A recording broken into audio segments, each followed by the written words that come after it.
মতলব উত্তরে কৃষকদের মাঝে বিনামূল্যে সার ও বীজ বিতরণ।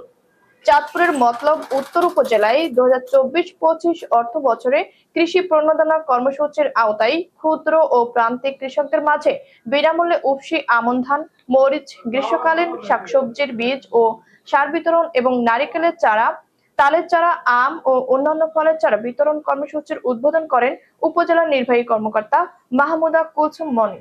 বুধবার 25 জুন সকালে মতলব উত্তর উপজেলা পরিষদ কমপ্লেক্সের সামনে উপজেলা কৃষি সম্প্রসারণ অধিদপ্তরের আয়োজনে কৃষি প্রণোদনা অনুষ্ঠানে সভাপতিত্ব করেন উপজেলা কৃষি কর্মকর্তা ফয়সাল মোহাম্মদ আলী। এ সময় উপস্থিত ছিলেন সহকারী কমিশনার হিল্লুল চাকমা, পুলিশ পরিদর্শক প্রদীপ মণ্ডল, উপজেলা মাধ্যমিক শিক্ষা অফিসার মোহাম্মদ আশরাফুল আলম, সাংবাদিক মাহবুব আলম লাভলু, সহকারী কৃষি সম্প্রসারণ অধিদপ্তর আবুল কালাম আজাদ সহ অন্যান্যরা।